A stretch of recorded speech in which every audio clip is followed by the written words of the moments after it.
दुनिया भर के बाजारों से मिले जुले हल्की कमजोरी के संकेत और नतीजों के सीजन की शुरुआत टीसीएस के कमजोर नतीजों के साथ नए हफ्ते की शुरुआत में थोड़े हैं संकेत कमजोरी की तरफ। आइए गैप से नीचे खुलने के बाद के एक्शन पर करते हैं फोकस। स्वागत है आप सबका शेयर बाजार लाइव में। नमस्कार, मैं हूं अनिल सिंघवी और नमस्कार, मैं दीपांशु भंडारी। नए हफ्ते की है शुरुआत, ढेरों चीजें हैं जहां पर बाजार की बनी रहेगी नजर। आइए सबसे पहले तो आज के लिए और आने वाले दिनों के लिए इंपॉर्टेंट ट्रिगर्स क्या हैं ये बता दीजिए सर। बिल्कुल दीप, ट्रिगर्स ढेर सारे हैं शुक्रवार से लेकर अब तक भी और इस पूरे हफ्ते के लिए भी। सबसे पहले अमेरिकी बाजारों में सीमित दायरे में कारोबार होता हुआ दिखा। रेंज छोटी होती जा रही है और इस छोटी रेंज में सपाट बंद होते हुए दिखे अमेरिकी बाजार। कमोवेश वैसे ही जैसा शुक्रवार को 3:30 बजे हमने अनुमान लगाया था, बिल्कुल वैसी ही क्लोजिंग होती हुई नजर आई है। लेकिन अंतर्राष्ट्रीय बाजारों में एक बड़ी घटना, दुर्घटना जो आप कहना चाहें कह दे। फाइनली ट्विटर नहीं खरीदेंगे एलन मस्क साहब, ये उनका कहना है। इस बीच एसएक्स निफ्टी धीमे धीमे कमजोर होकर सेंचुरी मारता हुआ नीचे की तरफ 100 पॉइंट नीचे। डाउ फ्यूचर्स भी कमजोरी की तरफ ही इशारा करते हुए आपको नजर आएंगे। और डीमार्ट के नतीजे अनुमान से बेहतर रहे और टीसीएस के नतीजे रहे अनुमान से कमजोर, तो आज बहुत कुछ एक्शन वहां पर भी आपको देखने को मिल रहा है। बिल्कुल, तो नतीजों का सीजन हो रहा है शुरू हमारे बाजारों में भी, ग्लोबल मार्केट्स में भी, इस पर भी नजर है।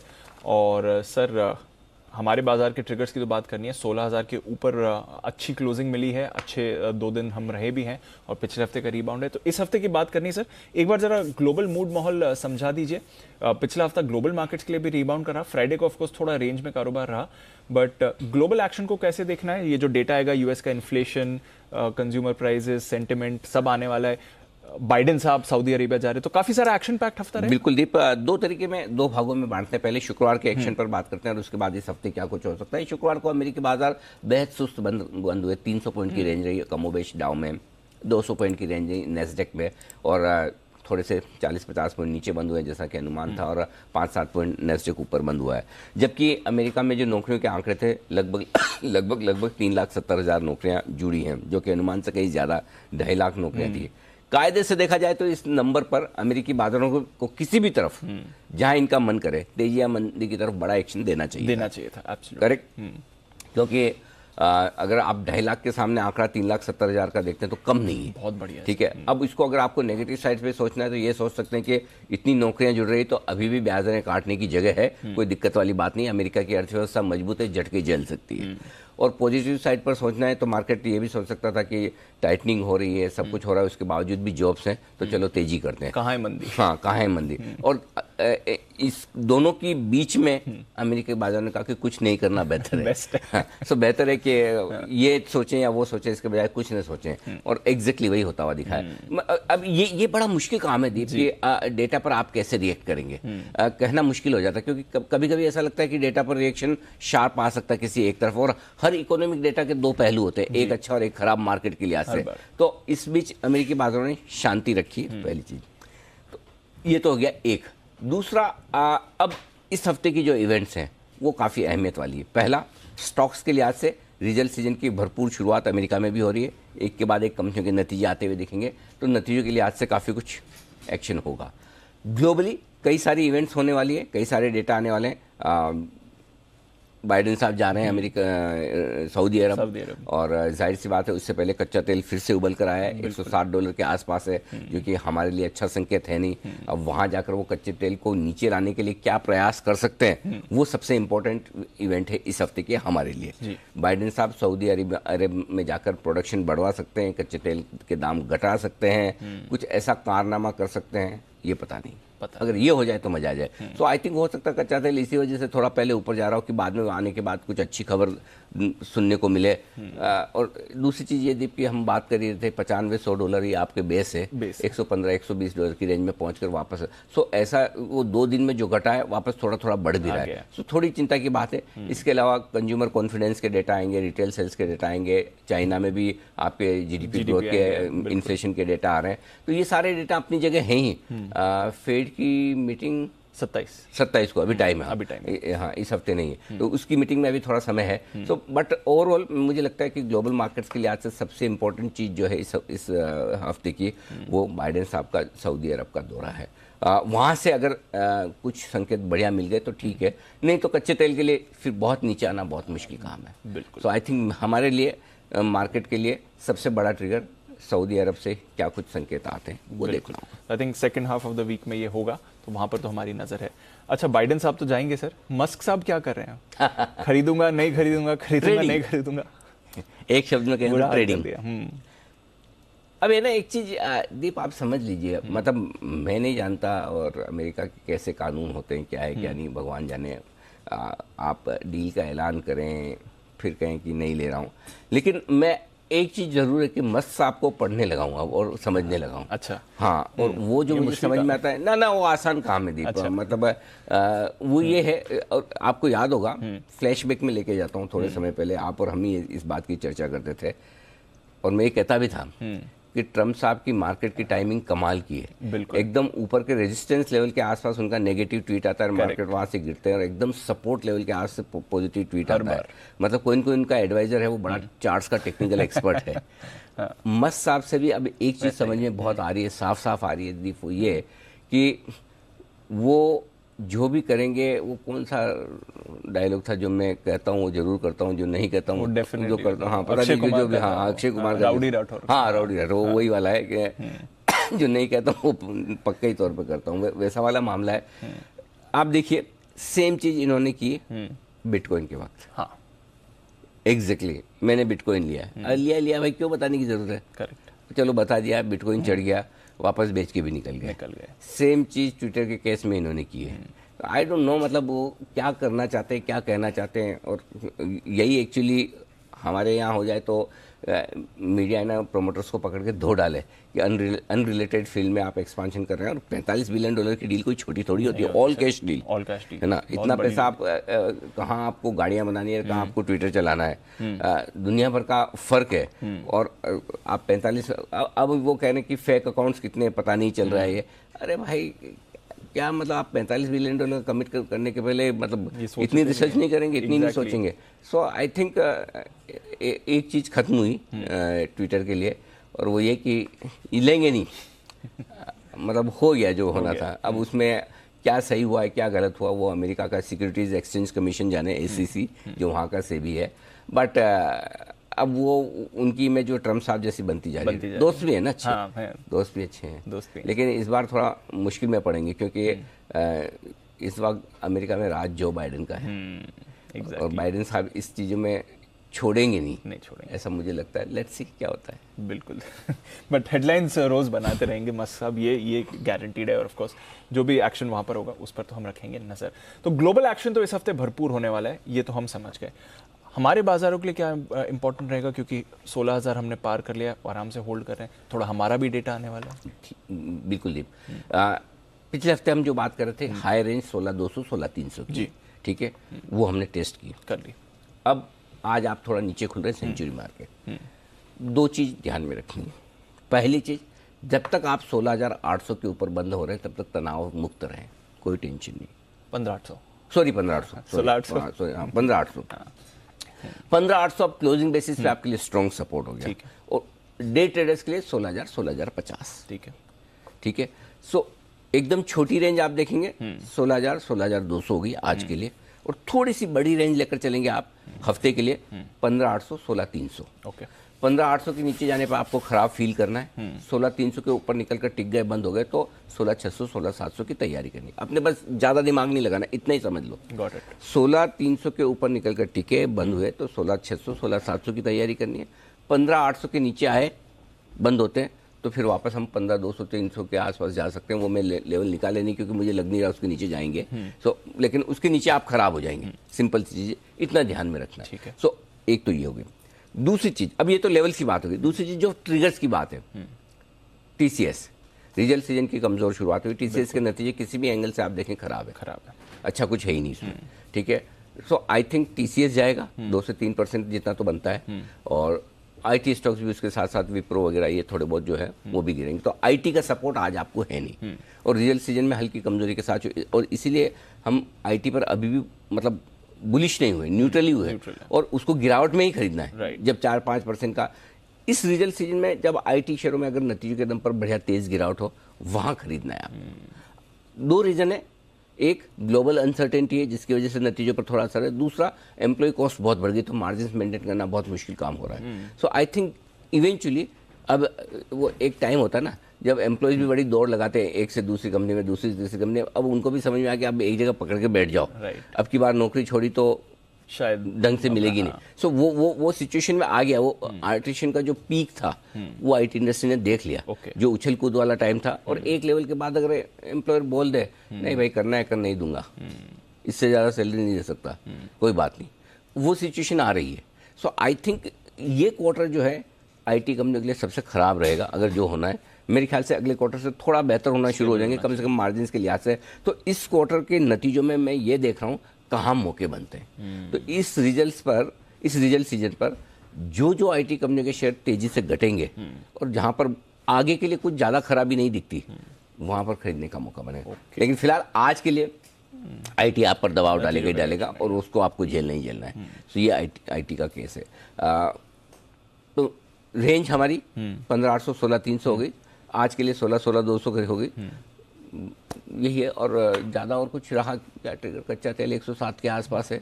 थोड़ा commodities, I think across commodities एक बाउंस बैक। रुपया भी शुक्रवार को मजबूत होकर वापस कोई खास 10 पैसे मजबूत हुआ था शायद, जहाँ तक मेरा ख्याल है। बहुत ज़्यादा तेजी रुपये में 8 पैसे मजबूत हुआ। बहुत ज़्यादा तेजी ऐसे रुपये में भी बन नहीं रही, ऊपरी स्तरों पर जैसे गैप से खुलता तो दीप मिले जुले संकेत है।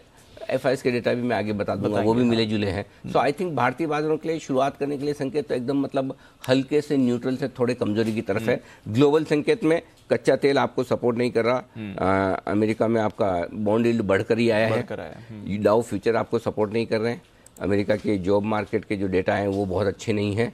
सो ये सारे संकेत थोड़े नेगेटिव साइड पर हैं।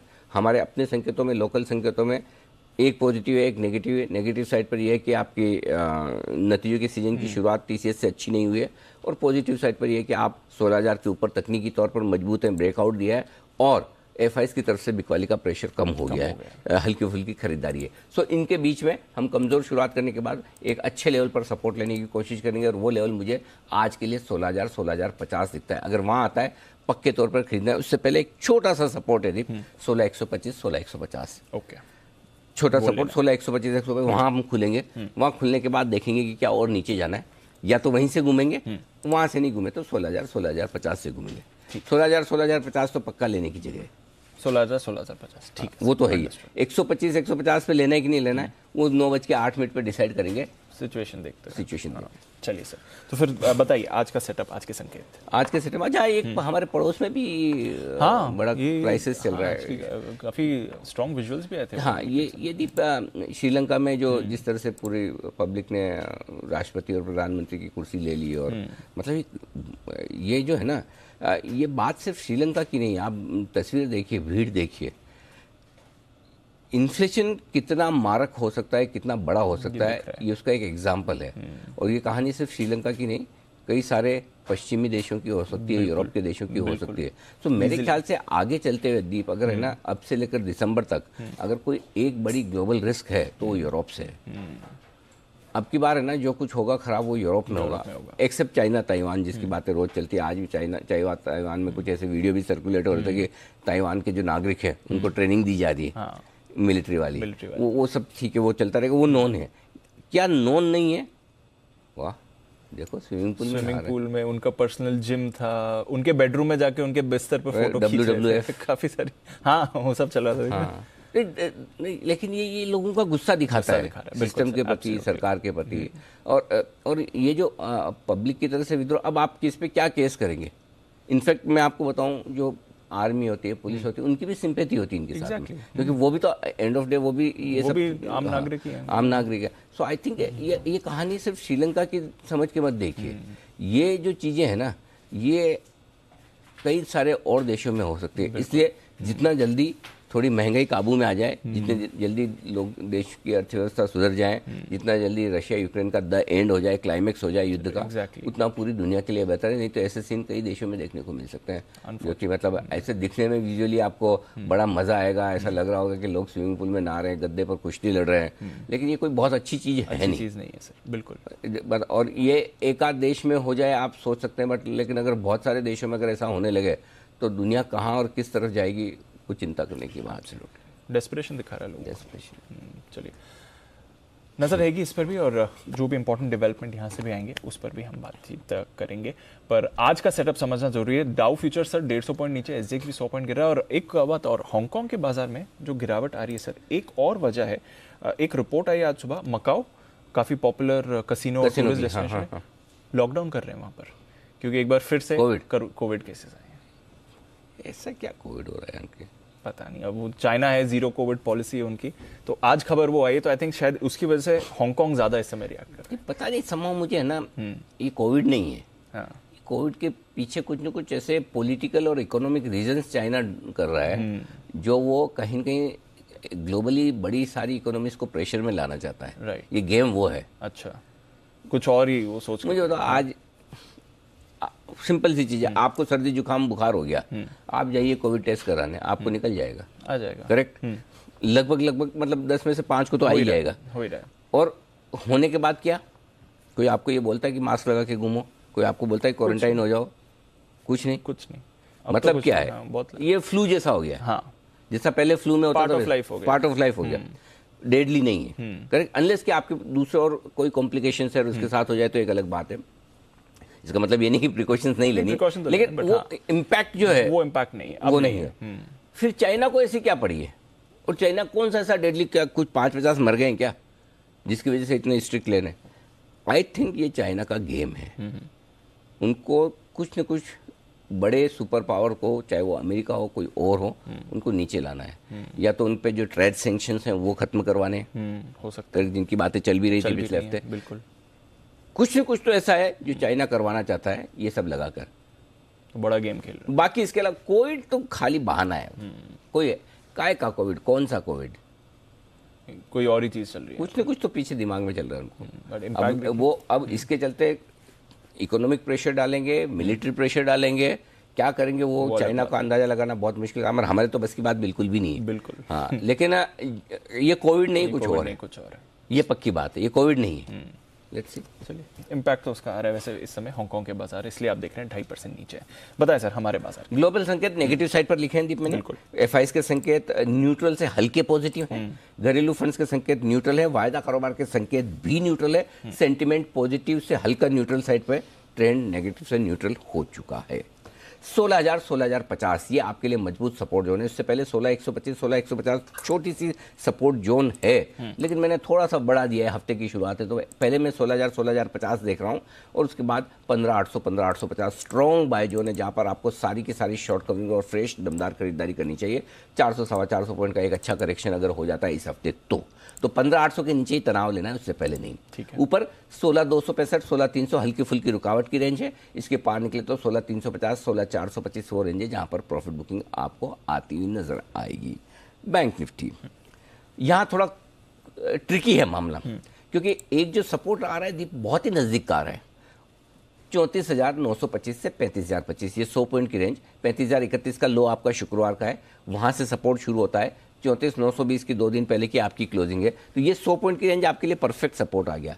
अब दिक्कत क्या है, दिक्कत ये दीप इसके ठीक नीचे ढंग का सपोर्ट सीधा 500 पॉइंट नीचे। क्या बात है, मैं आपको पिछले हफ्ते 2 बार 3 बार बोला कि 34,000 से 35,000 के बीच में लेवल नहीं है।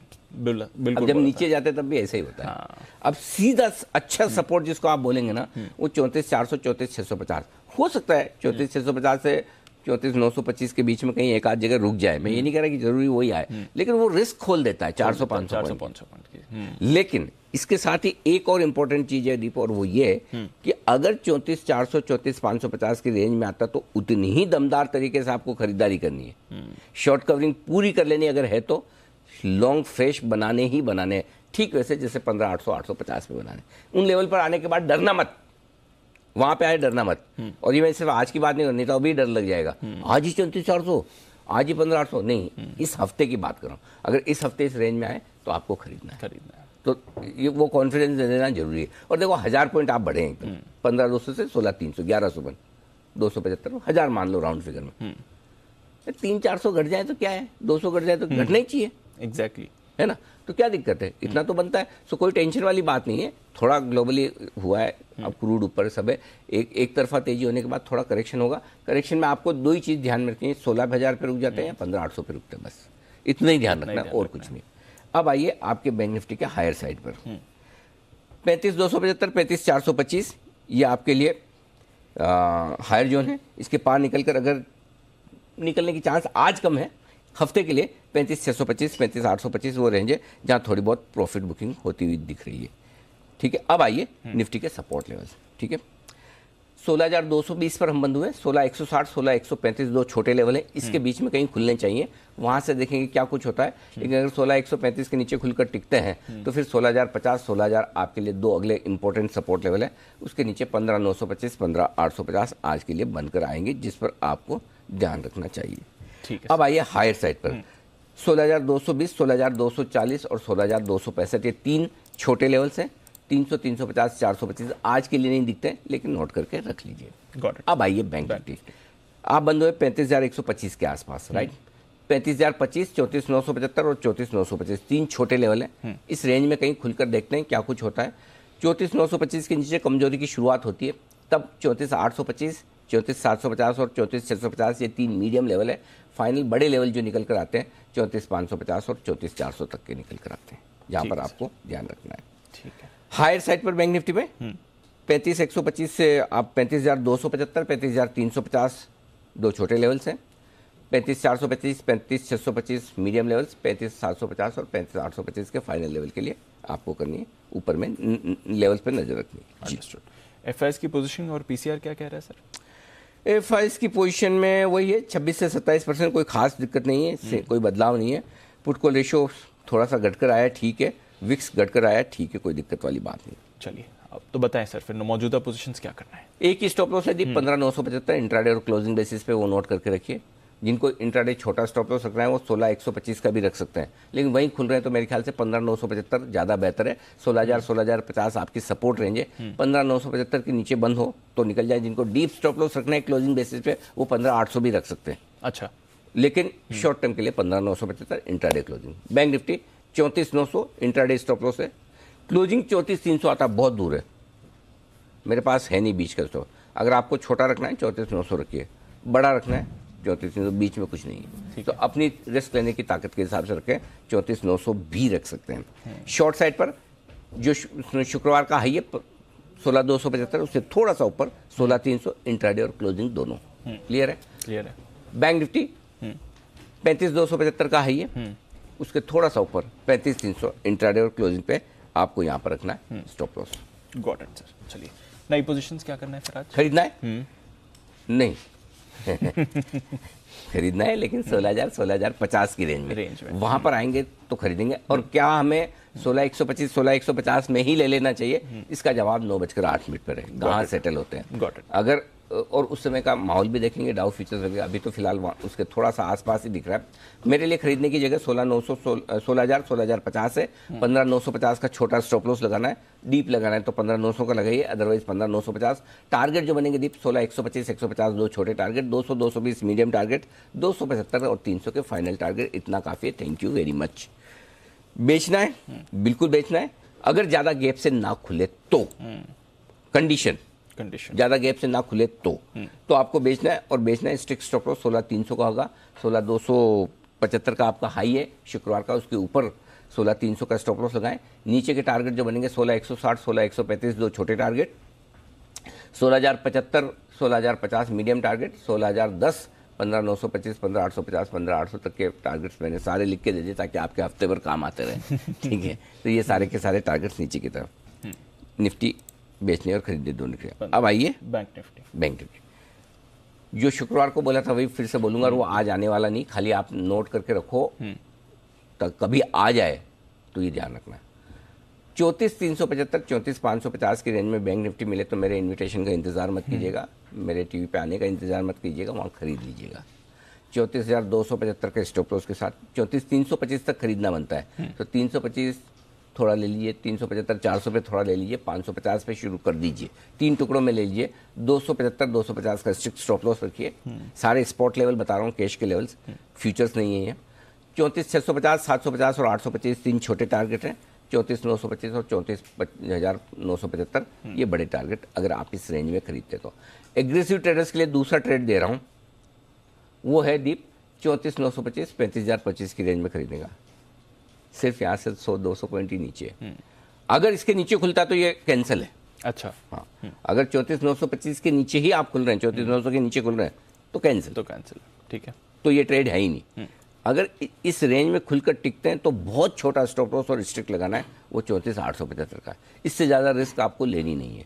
ट्रिगर हो जाए तो कर दीजिएगा, गॉट इट। और इसके नीचे खुले तो नहीं लेना है। बहुत क्लियरली ध्यान रखें। देखो, दोनों में एक फ़र्क समझिए। अगर निफ्टी गैप से नहीं खुले तो बेचना है, और बैंक निफ्टी ज़्यादा कम गैप से खुले तो खरीदना है। ये फ़र्क है। ये खरीदने की जगह बन रही है, लेकिन हाई रिस्क वाली है ना। तो ये ध्यान में रखिए। और टारगेट आपके जो बनेंगे 35,125, 35,175 और 35,275, 3 छोटे टारगेट है। आगे के 35,350, 425, ये सारे बड़े टारगेट्स हैं। 5,625 जो इमीडिएटली आने वाले नहीं है। मार्केट का मूड माहौल उसके लिए बदल, अच्छे टारगेट, बड़े टारगेट। ठीक है। अब आइए बेचने की राह। जो शुक्रवार का हाई है 35,275 62 के आसपास का, उसके ऊपर 35,300 का स्टॉप लॉस लगा कर बेच दीजिए। अगर गैप से ना खुले तो बेच भी सकते हैं आप एक बार। और आपका जो टारगेट बनेगा 35,025, 34,975 और 34,925, ये 3 छोटे टारगेट हैं। इसके नीचे समस्या शुरू होती है 34,825, 750, 650, 550 और 400 तक के टारगेट के लिए आपको बिकवाली करनी है। Got it sir. तो अग्रेसिव ट्रेडर्स के लिए मौका है बाय सेल बैंक निफ्टी दोनों पर, और निफ्टी पर लेवल्स का इंतजार करें। 9:08 की स्ट्रैटेजी जरूर देख लें, वो इंपॉर्टेंट रहेगी मूड मॉल के लिए। अच्छा बताइए सर, जो एफआईएस का डेटा है ये बड़ा इंटरेस्टिंग निकल कर आया है। मतलब एक चीज समझिए, फिगर इतना कम करा क्या, मतलब बैठ गए छुट्टी पे, खाली 100 करोड़ की बिकवाली, ये खाली 35 करोड़ की बिकवाली। अच्छा, बाकी भी बाय सेल ज्यादा नहीं है। हाँ, छोटे हैं सर। ब्रेक लिया ऐसा लगता है एक दिन से, मतलब काम से। लेकिन हाँ, फ्यूचर्स में 750 करोड़ के आसपास के इंडेक्स फ्यूचर्स खरीदने हैं और 900 करोड़ के आसपास के स्टॉक फ्यूचर्स खरीदने हैं। तो एफएनओ में एक्शन थोड़ा ठीक ठाक है। इंटरेस्टिंग बात ये दीप कि दोनों में ओपन इंटरेस्ट घट कर आया है। तो फ्रेश पोजीशन एफआई ने कहीं बनाई नहीं, न कैश में न फ्यूचर्स में। और जो कुछ खरीदा वो शॉर्ट कवरिंग ही किए ज़्यादातर, इंडेक्स में भी और स्टॉक्स में भी। घरेलू फंड्स की तरफ से तो सिंपल ऐसे ही है, मतलब पता नहीं क्या सेटिंग है इनकी। जितना ये बेचते हैं उतना ये खरीदते हैं। एग्जैक्टली। मतलब मैचिंग खेल रहे हैं कोऑर्डिनेशन में। हाँ, मैचिंग वाले, जितना आपको बेचना हमें सीधा बेच दो, हमें जितना लेना है आप सीधा ले दो। बट ठीक है, शांति वाला डेटा है। लेट्स सी आगे क्या होता है। एफएनओ डेटा में दीप एक ही है। 2 लेवल्स इंपॉर्टेंट है। नीचे 16,000 जहाँ ओपन इंटरेस्ट हाईएस्ट है पुट में 45 लाख शेयरों का। ऊपर में 16,200 जहाँ हाईएस्ट ओपन इंटरेस्ट है कॉल्स में, और 16,200 मेक और ब्रेक लेवल है। 16,200 के पुट पर भी 40 है, कॉल्स में भी 43 लाख शेयर है। उसके नीचे आप खुलेंगे, अल्टीमेटली अब आपकी रेंज है ना 16,000 16,200 हो जाएगी। 25 पॉइंट दोनों तरफ गिन लीजिए, और 15,975 16,225 इस रेंज में आपको टाइम बिताना है आज। क्लियर है।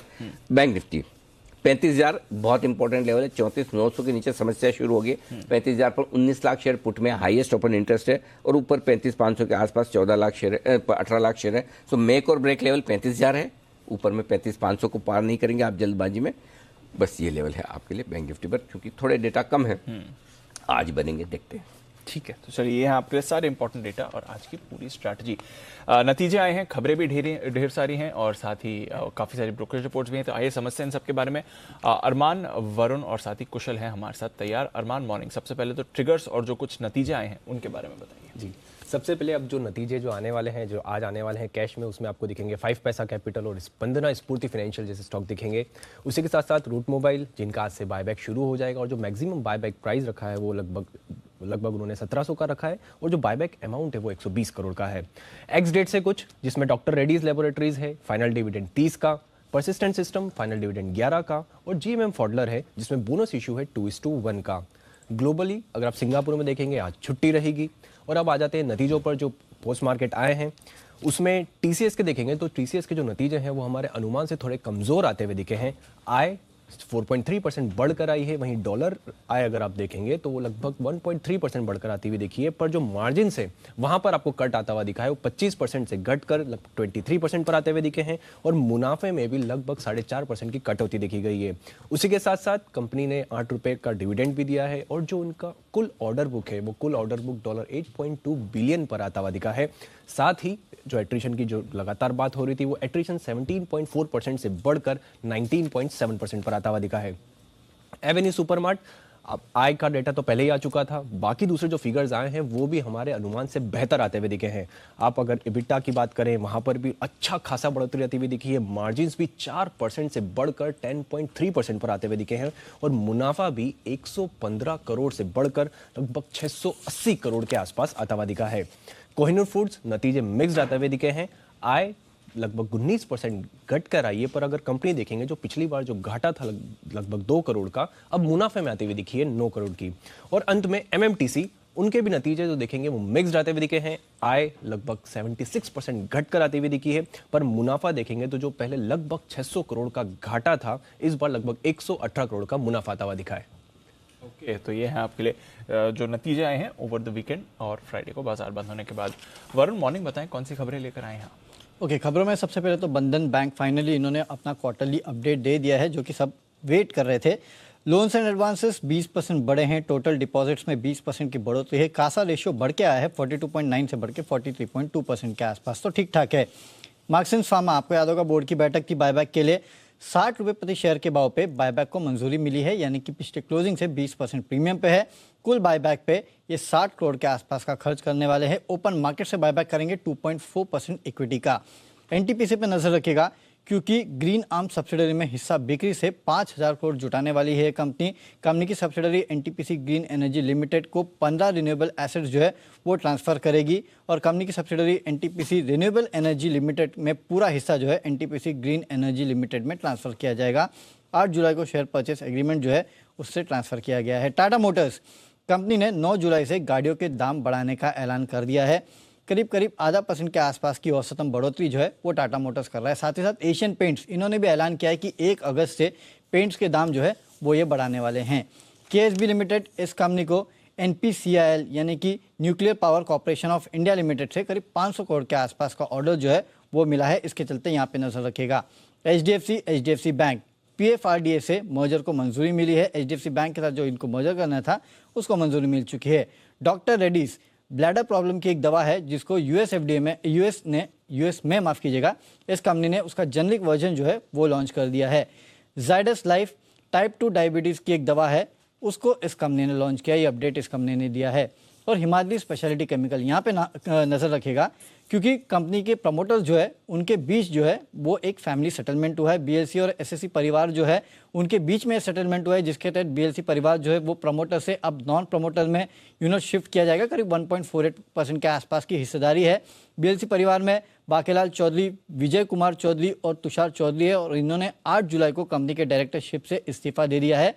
और SSC परिवार में भी हरिदीप सिंह मान, सुचित्रा बासु, माफ कीजिएगा ये SSC परिवार के नहीं है, इन्होंने भी नॉन एग्जीक्यूटिव डायरेक्टर पद से इस्तीफा दे दिया है। तो ये अपडेट पूरा हिमाद्री को लेके है जो आया है ओवर द वीकेंड। तो प्रमोटर में सेटलमेंट हुआ है हिमाद्री में, इस पर भी रखनी है आपको नजर है। कुछ और खबरों पर भी अरमान बताएं कौन सी हैं ये खबरें?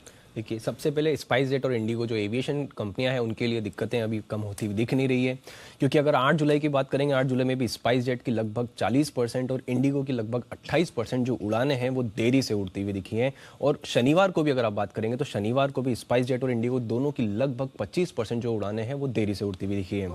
GR इंफ्रा पर ध्यान रखिएगा, जो कंपनी को एक नोएडा मेट्रो रेल कॉर्पोरेशन से दिसंबर 2021 में एक ऑर्डर मिला था उसको खारिज कर दिया गया है। और ये जो ऑर्डर मिला था ये कंपनी को 5 एलिवेटेड स्टेशंस बनाने और डिजाइन के लिए ये ऑर्डर मिला था, जो खारिज होता हुआ दिखा है। और अंत में मेरे पास कुछ बल्क डील्स हैं जिसमें आप क्रॉम्पटन ग्रीव्स पर ध्यान रखिएगा, जिसमें SBI म्यूचुअल फंड ने कुल 3 लाख शेयर्स बेचे हैं और उनकी अब हिस्सेदारी घटकर 3.66% हो गई है। वहीं AIA इंजीनियरिंग की अगर बात करेंगे तो वहां पर SBI म्यूचुअल फंड ने लगभग 0.25% हिस्सेदारी जो है वो खरीदी है और अब उनकी हिस्सेदारी बढ़कर 5.22% हो चुकी है।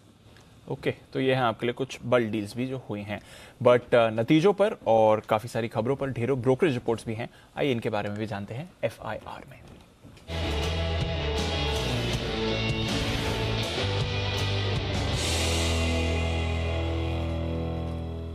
मॉर्निंग कुशल, पहले तो बताएं नतीजों पर कौन सी रिपोर्ट्स हैं आपके पास?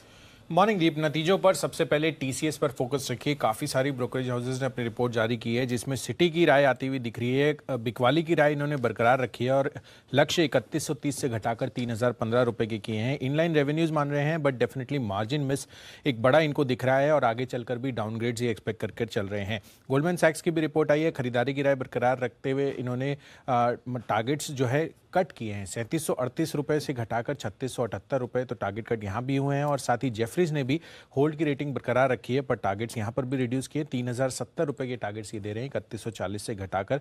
और ये आगे चलकर देख रहे हैं कि मार्जिन हेडविंड्स क्लियर कट देखने को मिल रही हैं और ऑर्डर बुक जो है वो थोड़ी सी फ्लैटन होती हुई नजर आ रही है, ऐसी कॉमेंट्री इनकी तरफ से आई है। साथ ही जेपी मॉर्गन इनकी राय आ रही है, अंडरवेट की रेटिंग दे रहे हैं और 2800 रुपए के टारगेट ये देते हुए दिख रहे हैं। तो ये टारगेट्स इन्होंने मेंटेन किए हैं और ये मान रहे हैं कि जो रिजल्ट्स और मार्जिन ट्रेजेक्टरी आती हुई दिखी है वो जिस तरह की अभी वैल्यूएशन है उसको सपोर्ट करते हुए नहीं दिख रहे हैं। तो ये तो हो गई टीसीएस की बात। इसके साथ साथ आईटी काउंटर्स पर मैक्वेरी की भी राय आई है और फर्दर इन्फोसिस पर आउट परफॉर्म की रेटिंग बरकरार रखी है पर लक्ष्य 2140 से घटाकर इधर भी 2090 रुपए के दिए हैं।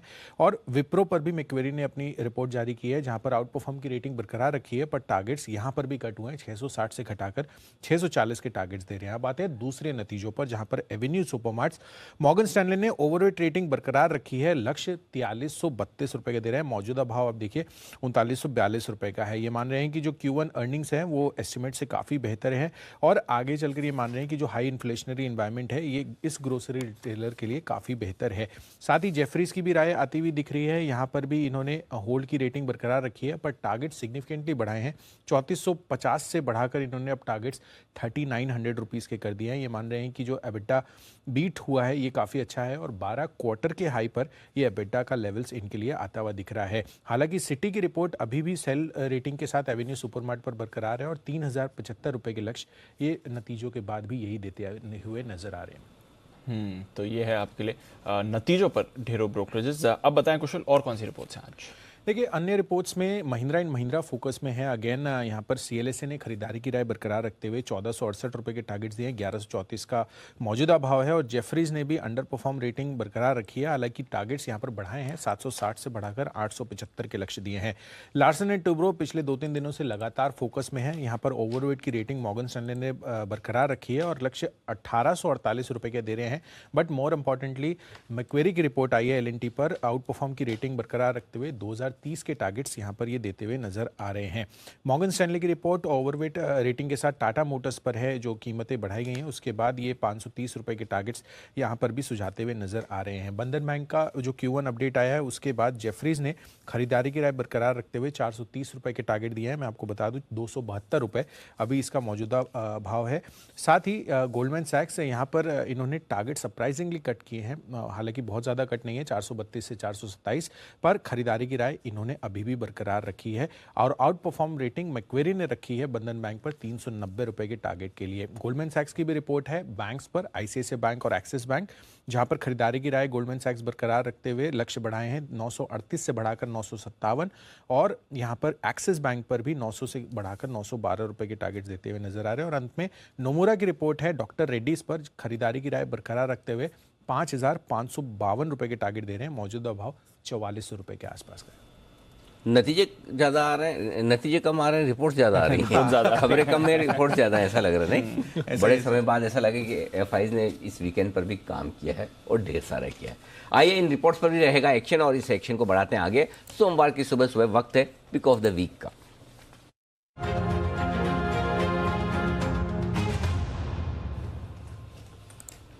सुप्रभात बंसल जी, शुरुआत करें। सुप्रभात अनिल जी, सुप्रभात दीपांशु। अनिल जी, मेरा पिक ऑफ द वीक है पीवीआर। देखिए टेक्निकली भी काफी अच्छा लग रहा है, स्टॉक मुझे लग रहा है रेडी टू फ्लाई है। थोड़ा सा समय ले रहा है टेक ऑफ करने पे, मुझे लग रहा है वो समय आ रहा है और फंडामेंटली मुझे लगता है एकदम मोनोपोलिस्टिक बिजनेस हो गया है आयनॉक्स के साथ मर्जर के बाद। एक खरीदारी की राय है पीवीआर पर 1825, 1825 का स्टॉप लॉस है, 2065, 2065 के टारगेट के लिए पीवीआर है मेरा pick of the week. Okay, PVR में करें खरीदारी, ये राय है बंसल जी की। वीकेंड पर मूवी देखकर आए बंसल जी?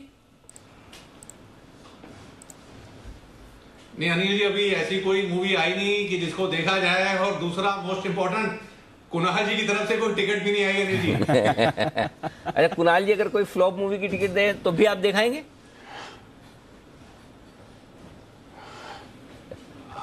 प्रोवाइडेड अनिल जी उसमें उसके टिकट के साथ ना वो फूड कूपन भी आजकल मिलते हैं, चाय का कूपन होगा तो अनिल जी दिखाऊंगा।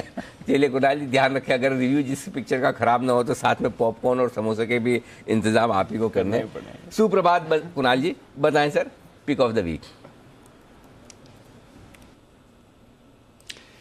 सुप्रभात अनिल जी, सुप्रभात दीपांशु। अनिल जी, खरीदारी की राय है और अभी अभी चर्चा आप लोग कर रहे थे डीमार्ट की, तो डीमार्ट पर ही मेरी खरीदारी की राय है और इसमें डिस्क्लेमर है स्टैंडर्ड कि मेरा बड़े लंबे अरसे से इसमें निजी निवेश है और लॉन्ग टर्म के लिए मैंने स्टॉक लिया हुआ है। डीमार्ट में एक ब्रेकआउट आता हुआ चार्ट पर नजर आ रहा है और जिस तरह का स्ट्रक्चर बना है, डबल बॉटम पैटर्न बने हैं, मुझे लगता है कि वापस से 4400 के लेवल्स आपको देखने को मिलेंगे। तो आज अगर बहुत बड़े गैप अप के साथ ना खुले तो इसको बाय करके चलना चाहिए। 3880 पर स्टॉप लॉस रखें। पहला टारगेट होगा 4400 का, 4400 का, और वो लेवल्स पार हुए तो इसमें नए लेवल्स भी आते हुए दिखेंगे। तो मेरी राय में अगर आज बहुत बड़े गैप के साथ ना खुले ऊपर तो खरीदारी की राय होनी चाहिए। ओके, तो ये है खरीदारी करने का। कुणाल जी, आपका बैकग्राउंड कुछ बदला बदला दिख रहा है, कहीं और जगह से कर रहे शो? नहीं अनिल जी, जगह वही है अनिल जी, आपकी नजर बदल गई है अनिल जी। आप वो जयपुर में होकर आए ना, वहां पर अनिल जी देखिए हमने तस्वीरें अनिल जी। मुझे कुछ ऐसा लगा पीछे, मतलब आई डोंट नो, उस वजह से या तो फ्रेम थोड़ा अलग है। हाँ, कुछ तो अलग लगा। बंसल जी, हाँ फ्रेम अलग। देखिए अनिल जी, कुणाल जी ने ना वो अलग अलग बॉल्स कर रखी है अनिल जी, तो सिमी जी ने भी सेम टू सेम बॉल पर जब से करने लगे तो कुणाल जी ने एक पोर्शन बॉल का थोड़ा अलग कर लिया अनिल जी।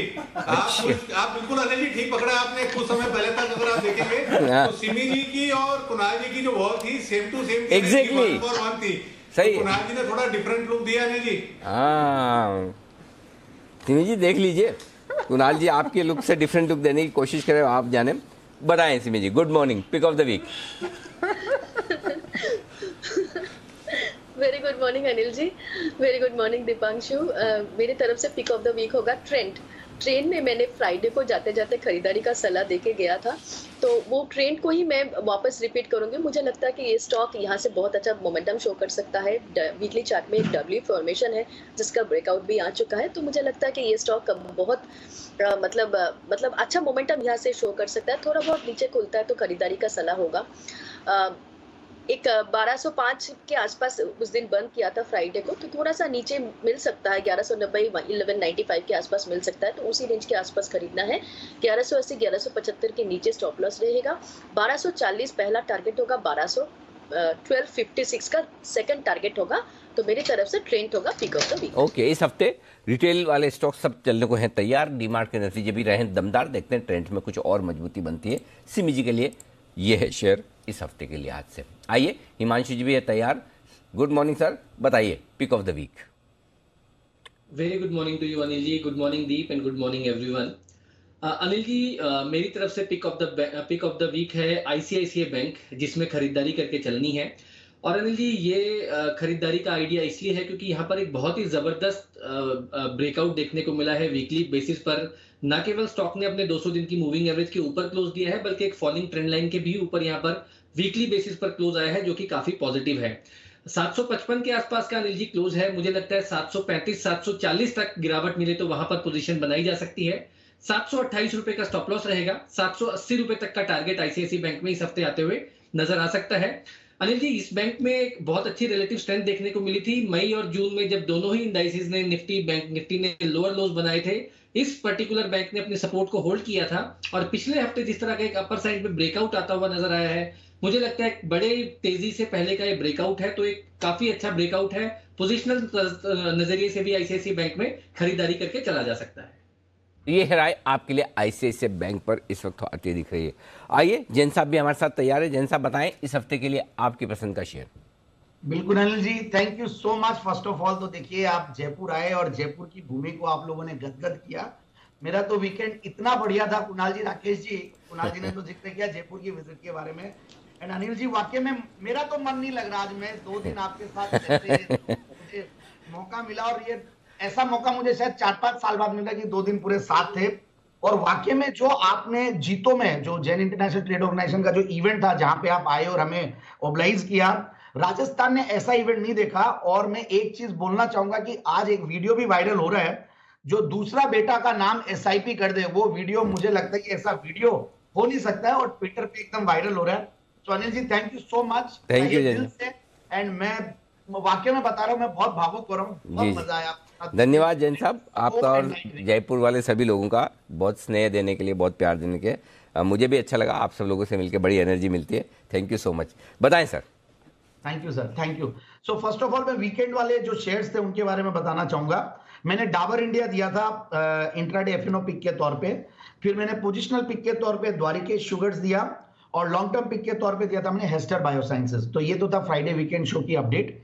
और अब मैं अगर इस हफ्ते की बात करें तो मेरा टॉप जो पिक ऑफ द वीक रहेगा वो है गरवारे टेक्निकल फाइबर्स, जो कि मैं भी कवर किया हुआ हूं और बहुत नीचे के लेवल से कर रहे हैं। और शायद लास्ट वीक सिद्धार्थ सिडानी जी ने भी इसके बारे में जिक्र किया था। और अब जो दूसरे स्टॉक्स जो मैं जनरली लिस्ट थोड़ी लंबी लाता हूं, तो जैसे डाबर है उसी का ही भाई मैरिको, उसको मैं रेकमेंड करना चाहूंगा। फिर मुझे लगता है कि axis bank can do well, क्योंकि जिस तरीके से आईसीआईसीआई बैंक भी परफॉर्म कर रहा है, एसबीआई भी ठीक कर रहा है और बैंक निफ्टी थोड़ा सा निफ्टी से आगे चल रहा है। और एयरटेल थोड़ा सा अंडर परफॉर्म कर रहा है, बट अब जिस तरीके से टेक्निकल स्ट्रक्चर्स बन रहे हैं और ओवरऑल मुझे लगता है कि यहाँ पे भी थोड़ा कुछ आना चाहिए। So Axis bank, Marico, Airtel and LTTS जो कि एक बहुत बड़ा अंडर परफॉर्मर है। वैसे आईटी स्टॉक्स में बहुत ज्यादा पॉजिटिव रुझान लगता नहीं है TCS को देखकर, बट फिर भी ऐसा लगता है कि बहुत बड़ा करेक्शन आ चुका है LTTS में, तो इस स्टॉक पे ध्यान दिया जा सकता है। तो ये है आपके लिए कुछ बेहतरीन स्टॉक्स जहां पर खरीदारी करने की राय जैन साहब की तरफ से आती हुई दिख रही इस हफ्ते के लिए। आइए सुमित जी भी जुड़ चुके हैं हमारे साथ। सुमित जी गुड मॉर्निंग, बताएं sir pick of the week. Good morning Anil ji, good morning Anil ji. Pick of the week के तौर पे इस हफ्ते पे जिस स्टॉक पे नजर रखनी है वो है अदानी पोर्ट। मेरे को लग रहा है कि अदानी पोर्ट पे नजर रखें। अदानी पोर्ट के अंदर कोई भी डिप आता है तो खरीदारी करें, एग्जिस्टिंग पोजीशंस होल्ड रख के चले। अदानी पोर्ट के अंदर इस हफ्ते में एक बढ़िया मोमेंटम बन सकता है। लास्ट वीक हमने एक अच्छा मूव देखा है और ये इस वीक कंटिन्यू रहना चाहिए। तो सीएमपी 714 715 के आसपास या कोई भी डिप अगर आता है 710 708 के लेवल्स तक, तो लोअर लेवल्स पे खरीदारी करें। नीचे के अंदर स्टॉक का जो सपोर्ट है 690 और 700 रुपए के आसपास है, तो ये नीचे में सपोर्ट जो है वो स्टॉप लॉस के तौर पे काम करेगा। और ऊपर में जो टारगेट बन सकते हैं 730 रुपए, 750 रुपए, ये लेवल इसी हफ्ते में अदानी पोर्ट में ऊपर की तरफ देखने को मिलने चाहिए। तो पोजीशंस होल्ड करके चले और डिप्स पे खरीदारी करें। यह है आपके लिए अदानी पोर्ट्स, जहां पर रखनी है नजर 730 750 के टारगेट्स के लिए। आइए कुछ जो काउंटर्स हैं फोकस में उन पर हमारे एक्सपर्ट्स की राय भी ले लें। एवेन्यू सुपरमार्ट्स तो कुणाल जी ने ऑलरेडी चार्ट चेक भी आपको दे दिया और उनके पोर्टफोलियो में भी है, नतीजों का भी रिएक्शन है। बट TCS चार्ट्स पर कैसा रहेगा ये एक बार जरूर जान लेते हैं। हिमांशु जी चार्ट्स क्या कहती हैं सर TCS की? दीपांशु देखिए, अभी तक स्टॉक एक करेक्टिव मूड में है और मुझे लगता है कि जब तक ये स्टॉक 3340 3350 के ऊपर क्लोजिंग नहीं देता, ये क्वालिफाई करना मुश्किल रहेगा कि ये करेक्शन पूरी हो चुकी है। नंबर्स के बाद हो सकता है स्टॉक आज नेगेटिवली रिएक्ट करे। इंपॉर्टेंट सपोर्ट जोन रहेंगी स्टॉक के लिए 3200 3180 का। अगर ये स्टॉक इस लेवल को होल्ड कर लेता है तो हो सकता है मुझे ये आज का जो इवेंट के बाद का रिएक्शन है, नेगेटिव रिएक्शन, ये शायद पूरा होता हुआ दिखे और इवेंचुअली यहाँ पर वापस से खरीदारी देखने को मिले।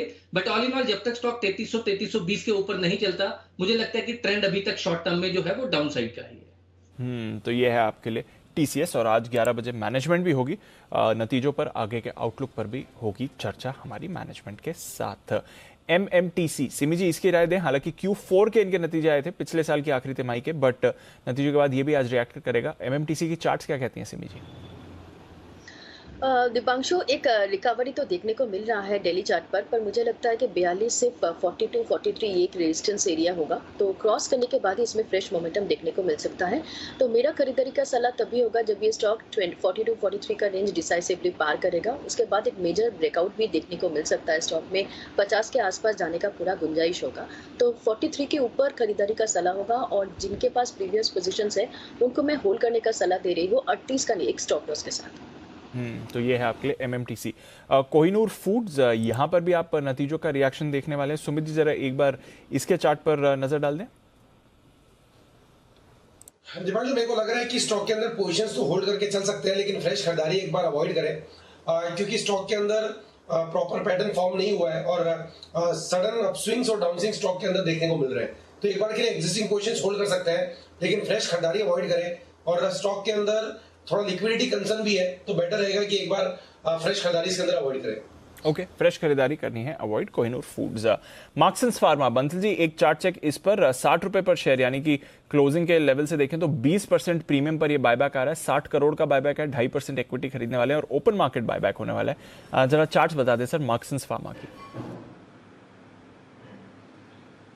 दिपांशु, मार्क्स एंड फार्मा में देखें तो एक ब्रेकआउट 49 के ऊपर एक ब्रेकआउट देखने को मिला है, तो जिनके पास है होल्ड करें और नई खरीदारी की भी राय है। स्टॉप लॉस है 47.30, 47 रुपए 30 पैसे का स्टॉप लॉस लगाना है। और दीपांशु, टारगेट वही बैठ रहे हैं जो बाईबैक प्राइस है, 58 के अराउंड के टारगेट बैठते हैं, तो खरीदारी की राय है मार्क्स एंड फार्मा पर। ओके, तो बढ़िया टारगेट भी बैठ रहे हैं 58 के, मार्क्सन्स पर खरीदारी करके चल सकते हैं। KSB लिमिटेड, कुणाल जी इसका चार्ट जरा देखें सर। न्यूक्लियर पावर कॉर्पोरेशन से 500 करोड़ रुपए का ऑर्डर मिला है कूलेंट पंप्स और इलेक्ट्रिक मोटर्स के साथ कुछ और स्पेयर्स के सप्लाईज का। KSB का चार्ट क्या कहता है सर? 1500 के आसपास। देखिए, चार्ट बहुत अच्छा है दीपांशु। स्टॉक लगातार बाजार को आउट परफॉर्म कर रहा है और इसमें हायर बॉटम्स की एक हमने अटूट श्रृंखला देखी है, तो बिल्कुल बायबल स्टॉक है, लेकिन किसी डिप में बाय करें बेहतर रहेगा।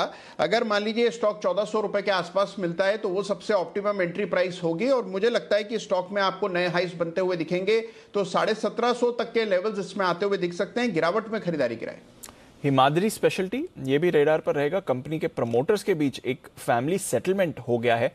जैन साहब, आपके रेडार पर है हिमाद्री स्पेशलिटी केमिकल सर? नहीं, ये रडार पे नेगेटिवली रहता है मेरे। मैं इस स्टॉक को वैसे रेकमेंड नहीं करता वेरी फ्रैंकली, और बहुत ही वॉलेटाइल और टिपिकल एक स्टॉक है जो मतलब अपना मूव देता है, 60 रुपए के लेवल पे आता है, फिर 90 रुपया पहुंचता है, फिर करेक्ट करता है। एक इन दिनों में ऐसा ही हुआ 2-3 बार, और मुझे थोड़ा सा, हालांकि ये जो डेवलपमेंट है ये पॉजिटिव है, और बट फिर भी इतने डेट्स और इस तरीके के बैलेंस शीट पे मैं जनरली रेकमेंड नहीं करता। डेटेड डेज वगैरह बढ़ते जा रहे हैं और overall somehow I am not very comfortable with the stock. So मेरी राय में यही है कि जिन्होंने ले रखा वो एग्जिट करें और ऊपर के लेवल्स पे, एंड नीचे आए तो भी मेरे हिसाब से थोड़ा सा कॉशियस रहें। चलिए, तो थोड़ा कॉशियस रहना है, निचले लेवल्स पर देखते हैं इस पर कैसा एक्शन आएगा। बट हिमाद्री स्पेशली केमिकल्स, ये भी आपके रेडार पर रहना चाहिए, जो फैमिली सेटलमेंट हुआ है इस पर। एयरलाइंस भी रेडार पर हैं। एक बार फिर से ऑन टाइम परफॉर्मेंस ड्रॉप हो रही है। 8 और 9 जुलाई दोनों दिन स्पाइसजेट, इंडिगो को परेशानियां आई और अब खबरें आ रही है कि इंडिगो के कुछ मेंटेनेंस स्टाफ है जो अब ड्यूटी पर नहीं आ रहा है। हिमांशु जी, इंडिगो वैसे भी थोड़ी परेशानी में रहा है, कच्चे तेल का भी वापस रिबाउंड हुआ है, क्या कहती हैं सर इसकी चार्ट्स? दीपांशु, सारी नेगेटिव न्यूज के बावजूद भी ये स्टॉक एक अच्छा सपोर्ट बना रहा है 1500 1550 के आसपास, और कभी भी कोई नेगेटिव न्यूज आती है थोड़ा नीचे खुलता है, उसके बाद वापस से इसमें खरीदारी देखने को मिलती है। तो मुझे लगता है चार्ट पर स्टॉक अभी कोई बहुत खराबी नहीं दिखा रहा है, जब तक स्पेशली ये 1550 के ऊपर क्लोजिंग बेसिस पर टिका हुआ है। हो सकता है कुछ समय यहाँ पर एक साइडवेज कंसोलिडेशन देखने को मिले, क्योंकि चार्ट में कुछ बहुत ज्यादा पॉजिटिव भी अभी फिलहाल नहीं है, लेकिन ऑल इन ऑल मुझे लगता है कि एक साइडवेज चार्ट है, कोई ना बहुत बड़ा नेगेटिव है ना कोई बहुत बड़ा पॉजिटिव है। 1550 से 1700 की एक रेंज यहाँ पर दिखाई पड़ती है। तो ये है आपके लिए इंटरग्लोब एविएशन इंडिगो पर राय आपके लिए। आइए, समय हो चुका है फर्स्ट ट्रेड की शुरुआत करने का। 100 पॉइंट नीचे है SGX निफ्टी और डाउ फ्यूचर्स में भी नुकसान है 0.5% का। तो थोड़े ग्लोबल मार्केट से संकेत है कमजोरी के। कमजोर शुरुआत के बाद के एक्शन पर रहेगा फोकस। हेडलाइंस के साथ फर्स्ट ट्रेड।